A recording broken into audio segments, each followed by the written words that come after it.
Il y a 17 filles qui sont là sur 22. Il y en a qui sont attendues. Hein. Il y a Yacine qui est déjà au Rwanda avec ses entraînements. Elle doit attendre les playoffs. Donc, parce que simplement si l'équipe de U18 du Rwanda est qualifiée pour l'Afrobasket, donc certainement, ils vont commencer les playoffs après l'Afrobasket de U18. Donc, en ce moment-là, elle sera là très tôt. On est en train de négocier avec APR pour qu'on la libère cette semaine. Quoi. On a aussi Ciara qui va être là jeudi. Il passe par New York. Il y a aussi, on appelle Khadija Faye, qui est en train de régler des premiers documents en Espagne pour son séjour avant qu'elle quitte le pays. Nous avons Victorine aussi qui avait des soucis parce qu'il y avait, comment on appelle, l'incendie dans son environnement et l'aéroport a été fermé. Donc on a perdu le billet. Quoi. Donc on est en train de voir les possibilités que nous avons pour avoir un autre billet, c'est pas évident. Après on a Sabou Gueye qui doit venir mercredi. Voilà, donc c'est ça qui reste dans le groupe. Mais là on a 17, on doit être 22. Quoi. Donc, déjà on a Claudia, notre préparateur physique qui vient de Barcelone. Elle a déjà fait des moniteurs sur avec toutes les filles. Quoi. Là, on est en train de voir le niveau de conditions physiques pour toutes les filles. Je pense que les fréquences cardiaques et le VO2 max, on peut le voir sur l'écran. Il y a des filles qui sont en très bonne forme, surtout les filles locales qui viennent de terminer le championnat. Les autres qui sont restés depuis le mois de mai sans jouer, ça se voit tout de suite, qui ont des difficultés. Mais je pense qu'ils ont besoin juste de l'entraînement pour revenir. Quoi. Donc au niveau de la condition physique, il y a beaucoup de choses à faire. Déjà, on n'est pas prêt. C'est pourquoi on a la salle de musculation qu'on doit faire cette séance et les entraînements qu'on fera ici avec les matchs d'entraînement. Bon, mais au niveau tactique, déjà, je voulais voir comment évoluent les filles. Il y a beaucoup qui ont une grande compréhension du jeu, surtout les filles qui viennent de l'Espagne. Mais il y en a d'autres aussi qui sont en train de démontrer qu'elles sont capables.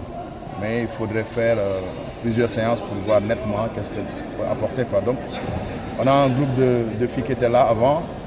On va comparer avec les filles qui viennent d'arriver. Donc, ce n'est pas évident pour la première séance, mais je pense que dans une semaine, on saura. Néné, oui, Néné, je pense que elle a très mal, hein, parce qu'elle voudrait venir, mais je pense que si on lui donne une semaine seulement pour venir, c'est un peu compliqué pour elle. On a beaucoup discuté au téléphone, elle me dit oui, mais mon coach, elle m'a laissé, elle ne veut pas me laisser. C'est 50-50 quoi, parce qu'elle a changé d'université, elle a organisé l'université. C'est une nouvelle équipe, donc c'est de nouvelles joueuses, donc elle doit s'adapter. Donc la coach lui a demandé de vraiment tout faire pour aider ses partenaires à se connaître, etc. Elle est sa dernière année, donc elle ne va pas prendre de risques aussi. Quoi, parce que le coach lui dit, mais si tu te blesses, etc. Donc mentalement, sa tête n'est pas avec nous. Quoi. Donc il ne faut pas aussi la stresser, l'amener ici, après il aura des difficultés pour intégrer son équipe. Parce qu'ils vont commencer tout de suite après. Donc c'est compliqué. Quoi. Bon, on a discuté, moi je lui ai dit, il vaut mieux attendre l'Afrobasket. Et là, tu as toutes tes chances, tu termines tes études et là tu es tranquille. Quoi. Pourquoi on se prépare hein? Parce que quand même, c'est des équipes qui sont très bonnes. Hein? Le ranking, c'est vrai que c'est 29 et 30, Philippines et Mexique, mais Canada est 8e. Bon, nous, on est 22e quand même. Hein?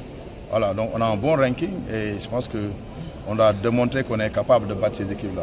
Voilà. Bon, au Canada, ils ont des équipes de la WNBA. Peut-être elles viennent, peut-être elles ne viennent pas, mais ce n'est pas ça qui nous intéresse, quoi, parce qu'elles continuent à jouer avec la WNBA. Quoi. Mais nous, on doit juste d'abord voir notre potentiel, bien se préparer, faire un bon scouting, voir ce que les filles sont capables de faire. En fonction de leur potentiel, on va les utiliser. Voilà. Mais on se prépare pour ça. Non, c'est d'aller pour le deuxième tour. Parce que si on se qualifie, on va directement pour les qualifications. Mais voilà, on a une deuxième chance. On va passer à la deuxième chance. Parce que même si tu es premier, deuxième, troisième, quatrième à l'Afrobasket, tu vas aller pour les qualifications. Quoi. Mais nous, on veut tout de suite y aller quoi, pour les qualifications. C'est ça qui nous intéresse. Je pense qu'aujourd'hui, on a ouvert la tanière pour permettre à des filles qui n'ont jamais été ici, comme les Bintulo, bon, elles étaient là, mais elles n'ont jamais joué avec l'équipe, comme Fanta Gassama, comme Fatou Filo, Aïchadou, il y en a plein qui sont là. Awassane, qui vient des États-Unis, c'est une arrière. Il y en a beaucoup qui sont là, Khadija Diouf. Elles doivent venir pour gagner leur place. Voilà, donc il y a une ambiance sereine, mais très compétitif. Donc quand je suis sur le terrain, ça se voit, quoi. Chacun veut gagner sa place. Dans 10 jours, on va libérer beaucoup de choses pour garder 15. Quoi. Donc tout le monde est conscient de ça, mais c'est un environnement sain et puis toutes les filles sont conscientes de l'objectif et on se prépare en conséquence. Coach, peut-on dire que ce tournoi au Mexique servira de préparation au prochain Afrobasket? Absolument. Justement, c'est un prétexte, quoi. C'est un prétexte. Parce que simplement, les filles qui vont rentrer dans la tanière n'aimeraient pas sortir pour l'Afrobasket. Donc, c'est des filles sur lesquelles on va compter. Voilà. Donc, si tu n'es pas capable de jouer le tournoi de Guadalajara, certainement, ça